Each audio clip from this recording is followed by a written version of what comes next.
Baiklah, assalamualaikum warahmatullahi wabarakatuh.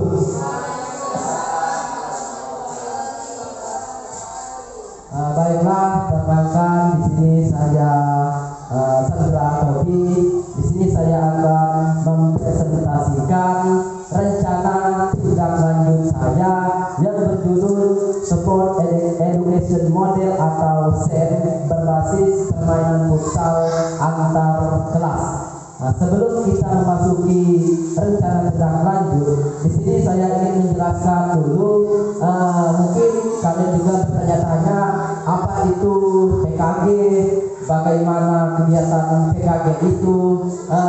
Di sini PKG itu adalah pengembangan kompetensi guru khususnya mata pelajaran PJOK yang tujuannya untuk yang pertama untuk mengembangkan pembelajaran PKG PJOK khususnya, yang kedua itu untuk meningkatkan pemahaman pembelajaran siswa baik itu secara kelompok ataupun secara individu, dan yang ketiga itu meningkatkan komunitas belajar di sekolah demi tercapainya tujuan pembelajaran PJOK yang berkualitas dan bermakna kepada peserta didik. Jadi itu adalah tujuan PKG PJOK ya.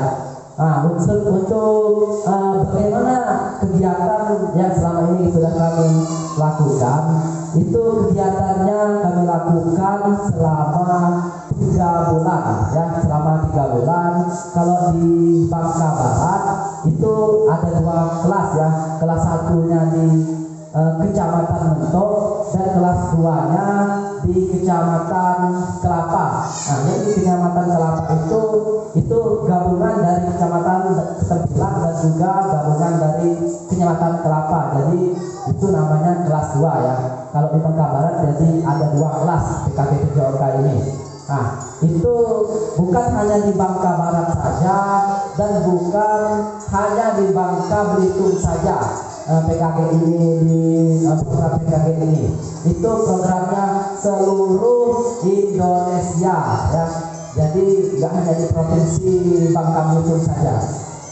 Terus untuk kegiatannya kemarin juga kami sudah melakukan tatap muka di Kelapa, tepatnya di SMP Negeri 1 Kelapa yang dilaksanakan kurang lebih selama 1 minggu ya.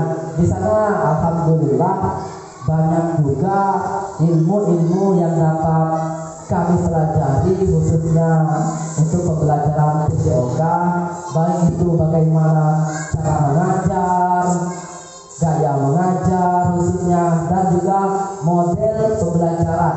Dari gaya mengajar komando bahkan sampai gaya mengajar mandiri ya Bapak Ibu. Jadi alhamdulillah sangat lumayan banyak juga ilmu yang didapat dari program PKG PJOK ini ya. Untuk selanjutnya di sini ada rencana tindak lanjut saya yang berjudul Sport Education Model atau SEM berbasis permainan futsal antar kelas. Sebelum kita memasuki slide yang selanjutnya, kalian juga harus tahu dulu apa sih Sport Education Model itu atau SEM ya. Sport Education Model ini adalah pembelajaran PJOK ya yang berbasis permainan yang nantinya di peran siswa itu intinya berpesan kepada peserta didik ya Bapak Ibu. Nantinya di mana peserta siswa itu berperan, ada yang berperan jadi wasit, jadi manajer, jadi ketua pelaksana, bahkan jadi panitia. Jadi banyak sekali nanti tugasnya. Sebenarnya SEM ini diadakan, maksudnya lebih tepatnya diadakan di tingkat SMP dan juga SMA. Tapi tidak menutup kemungkinan di SD juga bisa. Nah, jadi timbullah sebuah tantangan saya untuk mengambil seri ini ya Bapak Ibu. Oke, kita kembali ke slide selanjutnya ke latar belakang. Nah, jadi ini latar belakang yang mendasari saya mengambil judul itu tadi. Pada dasarnya, pendidikan jasmani di banyak sekolah masih mengutamakan kompetisi fisik dan hasil yang terukur dalam waktu yang terbatas. Namun, hal ini seringkali mengabaikan aspek sosial, emosional, dan kognitif yang penting dalam perkembangan siswa ya. Karena biasanya kebanyakan guru PJOK itu yang dinilai hanya pengetahuan afektif ataupun kognitif ya, dan keterampilannya saja, nggak ada aspek sosialnya, emosionalnya. Nah, ini salah satu pendekatan yang bisa digunakan untuk mengatasi masalah ini adalah dengan pendekatan Sport Education Model atau SEM ya. Nah, SEM ini memberikan kesempatan kepada siswa untuk bukan hanya bermain, tetapi juga berperan aktif dalam berbagai aspek olahraga. Oleh karena itu timbul sebuah tantangan bagi saya untuk merancang sebuah model pembelajaran STEM ini yang berbasis permainan, di mana pada model pembelajaran ini mereka berbagi peran. Ada yang menjadi panitia pelaksana, wasit, pelatih atau manajer, ada penghitung skor dan lain-lain ya. Terus yang kedua, ada tujuan program. Nah, tujuan program yang saya buat ini yang pertama untuk meningkatkan keterampilan teknis futsal di kalangan siswa dengan menerapkan pendekatan sport education, mengembangkan keterampilan sosial dan emosional siswa seperti bagaimana cara berkomunikasi, kerjasama tim, kepemimpinan, dan juga tanggung jawab. Yang ketiga, memberikan pengalaman belajar yang menyeluruh dengan melibatkan siswa dalam berbagai peran dalam tim seperti pemain, kapten, pelatih, wasit yang seperti yang telah dijelaskan sebelumnya tadi. Yang keempat, mendorong partisipasi aktif siswa dalam kegiatan olahraga. Nah, menjadi olahraga itu lebih menyenangkan dan juga bermakna bagi peserta didik. Yang terakhir, mengembangkan nilai-nilai sportivitas dan etika olahraga melalui interaksi sosial dalam permainan futsal ya. Jadi itu ada 5 tujuan ya Bapak Ibu. Dan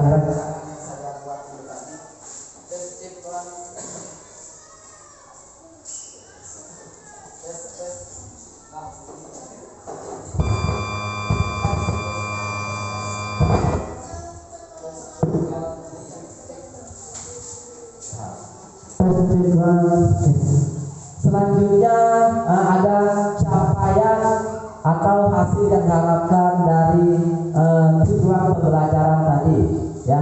Yang pertama, siswa harus mampu menguasai teknik dasar futsal dan menerapkannya dalam sebuah permainan. Yang kedua, setiap siswa memiliki pemahaman mendalam tentang semua aspek dalam permainan futsal. Yang ketiga, siswa belajar menghormati lawan, bermain dengan fair, dan menghargai aturan permainan. Yang keempat, terbentuknya rasa tanggung jawab terhadap tim dan peran yang dijalankan. Yang terakhir, meningkatkan motivasi dan antusiasme siswa dalam mengikuti kegiatan olahraga. Nah, jadi ini adalah capaian atau hasil nantinya yang diharapkan ketika selama proses program ini berjalan ya Bapak Ibu. Mereka itu bisa seperti menghormati lawan, bagaimana cara bermain yang bagus, bagaimana bekerja sama dengan temannya sendiri, bahkan bagaimana cara menghargai lawan ya. Dan juga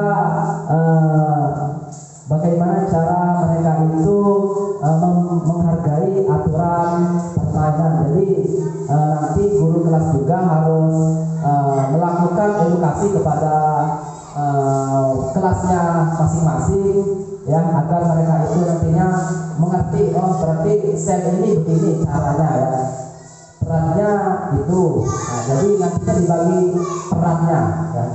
Untuk slide selanjutnya ada struktur program dan rekan sejawat dalam komunitas belajar.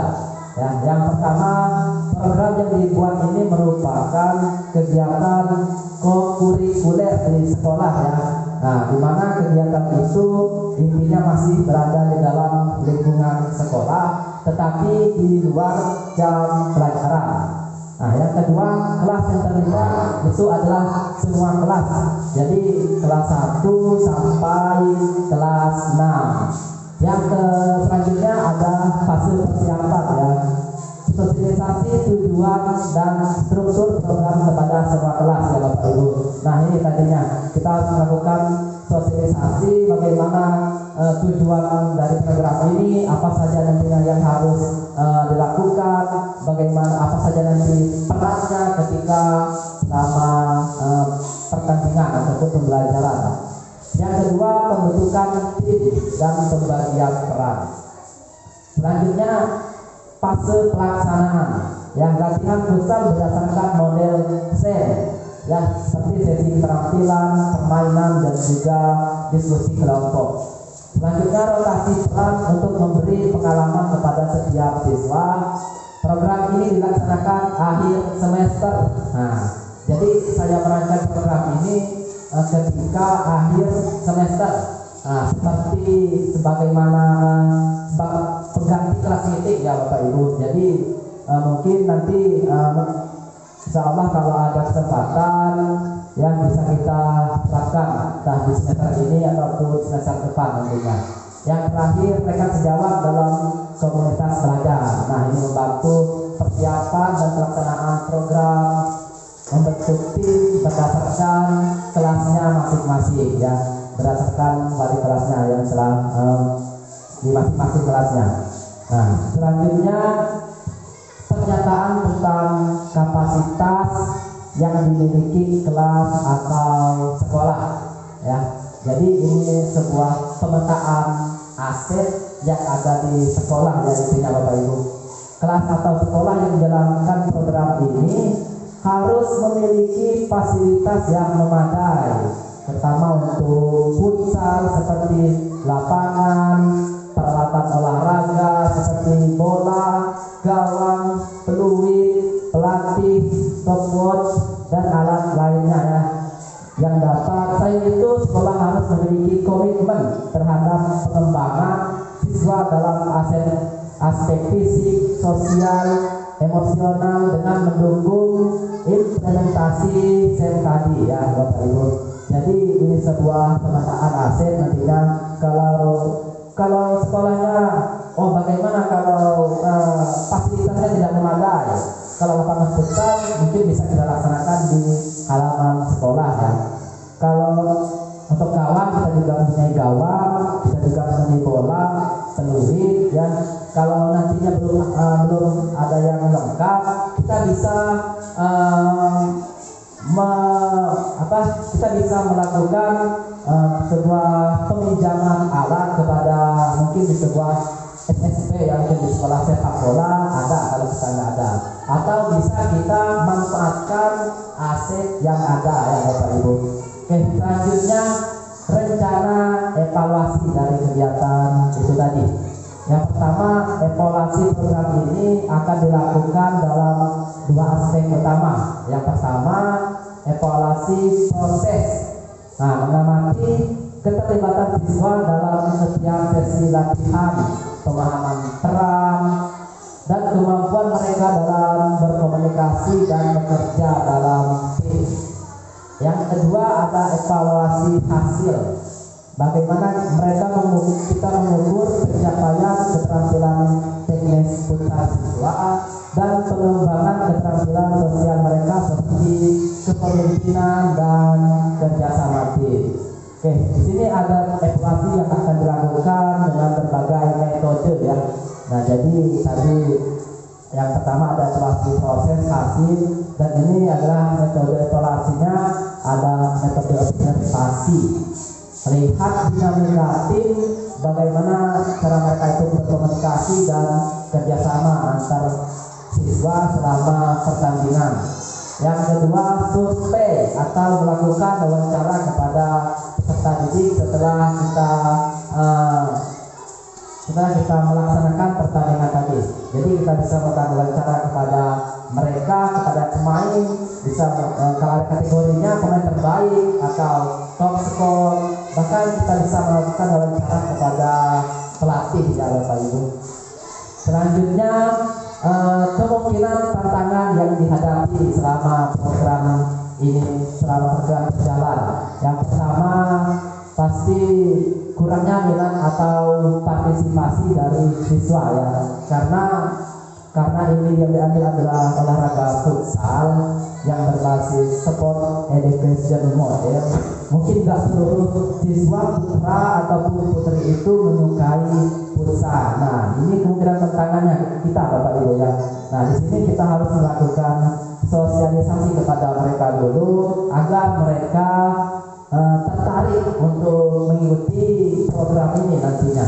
Nah, yang kedua, keterbatasan fasilitas ya, yang itu tadi. Yang ketiga, kurangnya pengalaman dalam penerapan SEM ya.